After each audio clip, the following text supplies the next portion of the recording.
Hello friends, मैं हूँ राधा अग्रवाल और अपने यूट्यूब चैनल पे मैं आज फिर से आप सभी का स्वागत करती हूँ। आज मैं आपके लिए लेकर आई हूँ क्लास 5th के इंग्लिश बुक न्यू इमेजेस के चैप्टर 6 लेजर के क्वेश्चन आंसर्स। इस चैप्टर या यूँ कहूँ कि इस पोएम का एक्सप्लेनेशन वीडियो मैं ऑलरेडी काफ़ी मंथ्स पहले अपलोड कर चुकी हूँ। उसे देखकर ही आप लोगों ने काफ़ी कमेंट में मुझे कहा था कि मैं इस चैप्टर के क्वेश्चन आंसर डालूँ, तो इसीलिए आज मैं वीडियो अपलोड कर रही हूँ। अगर आप इसका एक्सप्लेनेशन वीडियो देखना चाहते हैं तो आपको आई बटन में लिंक मिल जाएगा, आप वहां जाकर इसका एक्सप्लेनेशन देख सकते हैं। और बाकी भी दूसरे चैप्टर, इसी सेम बुक के सभी चैप्टर्स लगभग मैं अपलोड कर चुकी हूँ।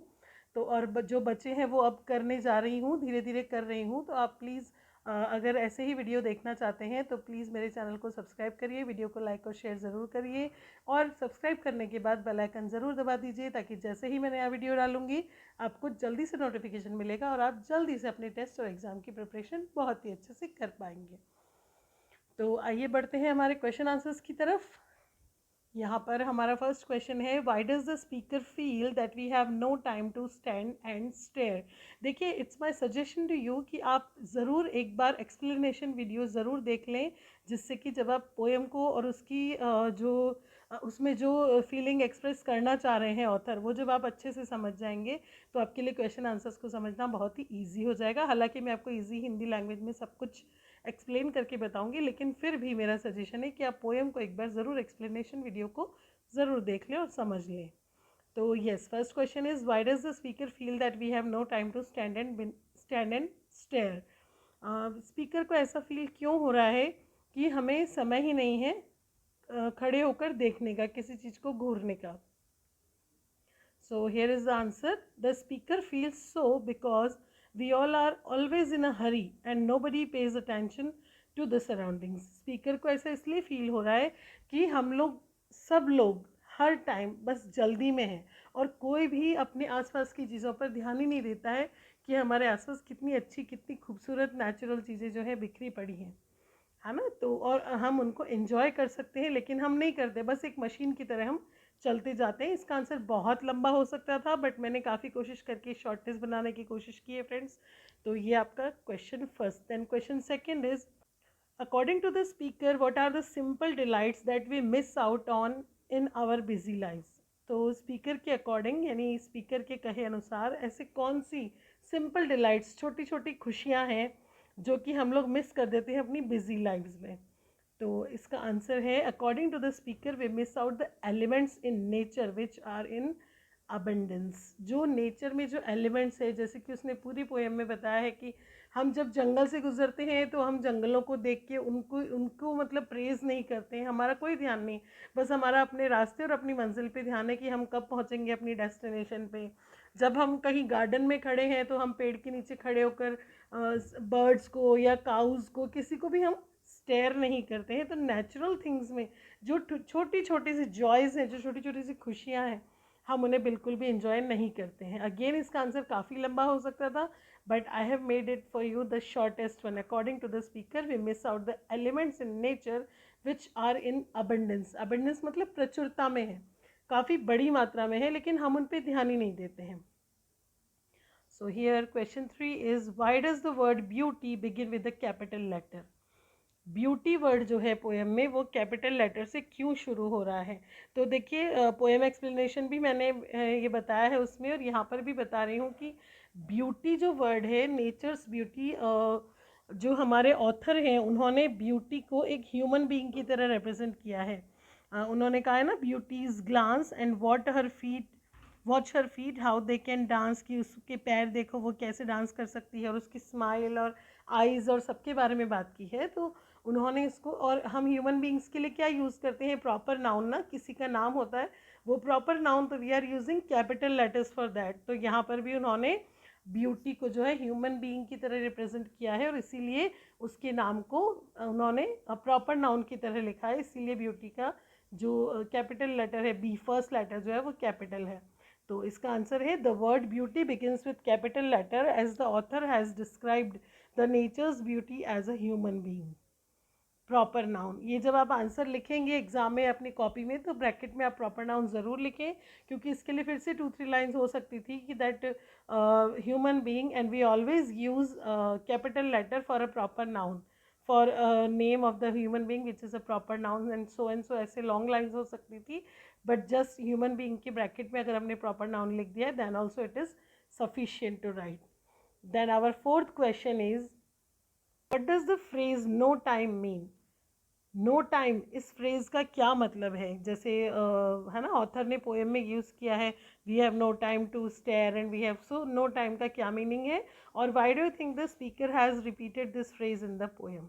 और आपको क्या लगता है कि स्पीकर ने पोएम में बार बार इस इस फ्रेज को क्यों रिपीट किया है? तो नो टाइम मीन्स तो है कि हम टाइम नहीं दे पाते, हमारे पास फुर्सत नहीं है ना, तो इसका मीनिंग हुआ। Now why speaker is repeating this?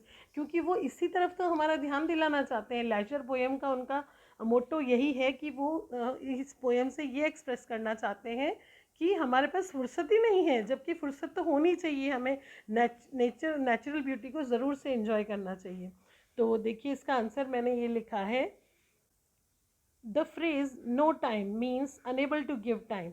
सबसे पहले हमें आधे जो हाफ क्वेश्चन है आपका फर्स्ट पार्ट उसका आंसर देना है। तो the phrase no time means unable to give time, no time का मतलब है कि समय दे सकने में असमर्थ होना, समय नहीं दे पाना। Then second answer is, second part of the answer is the speaker has repeated it to seek attention towards the idea.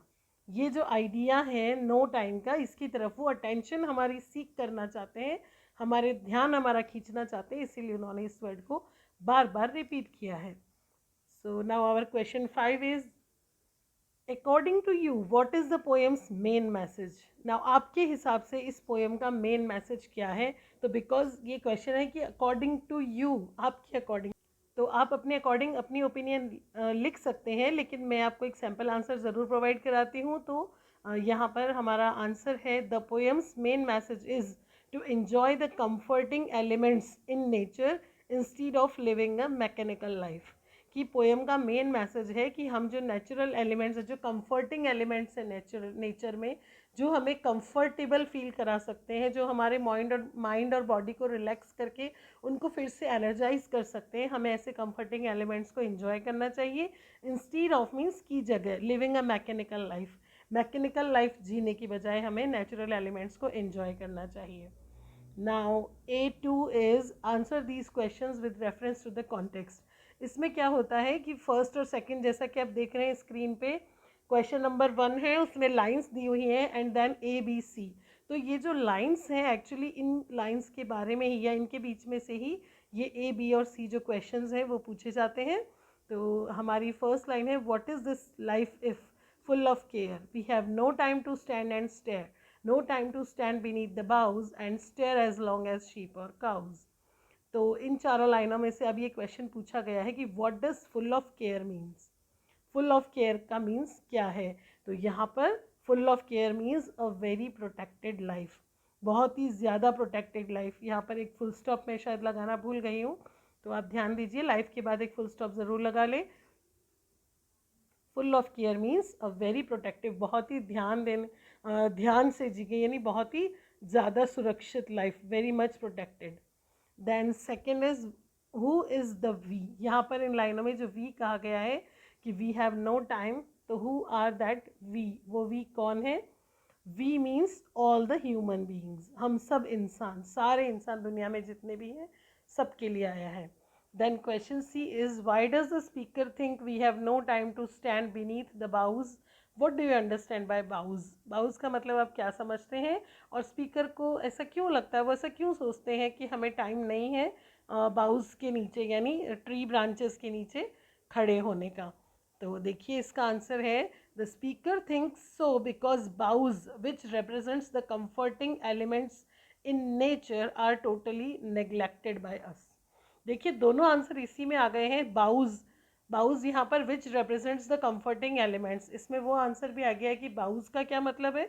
तो वो जो comforting elements है नेचर की, हमें आराम देने वाली जो चीज़ें हैं नेचर में, वो बाउज की तरह उन्होंने, वैसे बाउज का वर्ड मीनिंग होता है ब्रांचेस ऑफ अ ट्री, लेकिन यहाँ पोएम में केवल ब्रांचेस से उन्होंने सारे ही जो भी नेचर के अंदर हमारे आरामदायक चीज़ें हैं उन सबको काउंट किया है। और उनको ऐसा इसलिए लगता है क्योंकि जो भी कंफर्टिंग एलिमेंट्स हैं, जो बाउज हैं नेचर के अंदर, वो पूरी तरह से हमारी ओर से नेग्लेक्टेड है, यानी हम उनको पूरी तरह से नकार देते हैं, उन पर बिल्कुल भी ध्यान नहीं देते हैं।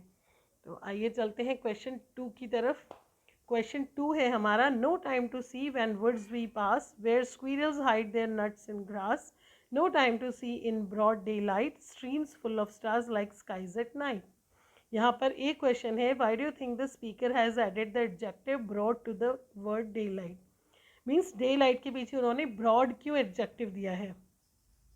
तो देखिए इसमें यह है कि शायद वो डे लाइट जो कि काफ़ी सब जगह होती है ना, डे लाइट दिन का जो उजाला होता है वो तो चारों तरफ फैला हुआ होता है ना, ऐसा तो नहीं है कि उसका एक्सटेंड जो है थोड़ी सी जगह में है या कहाँ पर है उसका एरिया, वो तो पूरी जगह पे फैला हुआ होता है। तो वो ये बताना चाहते थे कि डे लाइट जो कि चारों तरफ दूर दूर तक फैली हुई है। तो यहाँ पर इसका आंसर जो है ये मैंने लिखा है, as he wants to express the extent to which the daylight is spread. Extent means क्षेत्र, किसी चीज़ का क्षेत्र, एरिया। तो वो क्योंकि वो एक्सप्रेस करना चाहते थे यहाँ पर उस डे लाइट का क्षेत्र कि वो कहाँ तक फैली हुई है, इसीलिए उन्होंने लिखा broad daylight. Then our B question of second is, what does the speaker mean by streams that are full of stars? Why does he compare the stream with the sky at night? जो speaker है वो speaker का जो है full of stars, वो stream यानी पानी की धार को फुल ऑफ स्टार्स कह रहे हैं, तो उसका क्या मतलब है। और वो स्ट्रीम पानी की धार को रात में जो तारे होते हैं, रात का जो आसमान होता है उससे कंपेयर क्यों कर रहे हैं। तो आइए ये आंसर देखते हैं हम। When the sunlight falls on the flowing water, जब सूरज की किरणें जब फ्लोइंग वाटर बहते हुए पानी पे पड़ती है तो the water shines as the twinkling stars in the sky at night. तो जो पानी है वो ऐसे चमकता है जैसे कि रात में ट्विंकलिंग झिलमिलाते हुए तारे दिखते हैं ना, ऐसा वो पानी, जब पानी की धारा चलती रहती है और धूप में आपने भी देखा होगा कभी, तो ऐसे तारे से झिलमिलाए ऐसे चमकता है पानी, तो इसीलिए यहाँ पर कहा गया है। So that is the answer. अब बढ़ते हैं हम थिंक एंड आंसर की तरफ। लेकिन थिंक एंड आंसर के लिए अगेन मैं आपसे कहूँगी कि थिंक एंड आंसर स्टूडेंट्स के लिए होते हैं, जैसा कि इनका नाम ही है थिंक एंड देन आंसर। पहले आप सोचिए और फिर आंसर दीजिए। ये स्टूडेंट्स की इमेजिनेशन बढ़ाने के लिए है। तो अगर आप टीचर हैं और ये वीडियो देख रहे हैं तो प्लीज़ अपनी क्लास से इसके आंसर्स कलेक्ट करिए पहले स्टूडेंट से, और जो भी आपको मोस्ट अप्रोप्रिएट आंसर लगते हैं, 2-3 आंसर या कोई एक आंसर, उसे आप ग्रामेटिकली करेक्ट करके आप बच्चों को लिखवा सकते हैं, या फिर उनके अलग अलग आंसर भी एक्सेप्ट कर सकते हैं। और अगर आप स्टूडेंट हैं और ये वीडियो देख रहे हैं तो आई विल सजेस्ट यू कि आप पहले पोएम का एक्सप्लेनेशन पूरा देखिए, क्वेश्चन आंसर्स पूरे करिए, उसके बाद आप खुद एबल होंगे ये आंसर देने के लिए। तो आप अपनी ओपिनियन लिखें तो ज़्यादा बेटर है, लेकिन हमेशा की तरह मैं आपको एक सैम्पल आंसर ज़रूर प्रोवाइड कराऊंगी यहाँ पर। तो हमारा फर्स्ट क्वेश्चन है, do you agree that we must find time to enjoy nature. क्या आप इस बात से सहमत हैं कि हमें नेचर को एंजॉय करने के लिए टाइम निकाल लेना चाहिए। Give reasons for your answer, अपने आंसर के लिए रीजंस भी दीजिए। तो हमारा आंसर है यस आई एग्री। सबसे पहले तो भाई हम एग्री हैं कि हाँ निकालना चाहिए। अब क्यों एग्री है, because enjoying nature gives us a healthy body and mind. क्योंकि नेचर को एंजॉय करना हमें एक हेल्दी स्वस्थ शरीर और मस्तिष्क प्रदान करता है, तो इसीलिए हमें ऐसा करना चाहिए। Then second question is, why do you think the poem is title leisure. जो पोएम का टाइटल है वो लेजर क्यों रखा गया है। तो भाई इसीलिए रखा गया है क्योंकि ये तो है ही हमारे फुर्सत के क्षणों के लिए ना, कि हमें टाइम निकालना चाहिए, हमारे पास टाइम नहीं है, ये है ही इसी बात के लिए कि वी हैव नो लेजर, हमारे पास फुर्सत है ही नहीं, इसीलिए इसका टाइटल लेजर लिखा है और हमने लेजर रखा गया है। तो मैंने इसका आंसर लिखा है, the poem is title leisure because it is all about taking out our time to enjoy nature. Leisure इसलिए लिखा गया है क्योंकि ये पूरी पोएम जो है नेचर को एंजॉय करने के लिए टाइम निकालने के बारे में लिखी गई है, तो इसीलिए इस पोएम का टाइटल लेजर है। आई होप आपको वीडियो ज़रूर पसंद आया होगा। अगर वीडियो पसंद आया तो लाइक और शेयर कर दीजिए और मेरे चैनल को सब्सक्राइब ज़रूर करिए फ्रेंड्स। आगे भी मैं ऐसे वीडियो ज़रूर पोस्ट करती रहूँगी। Thank you so much.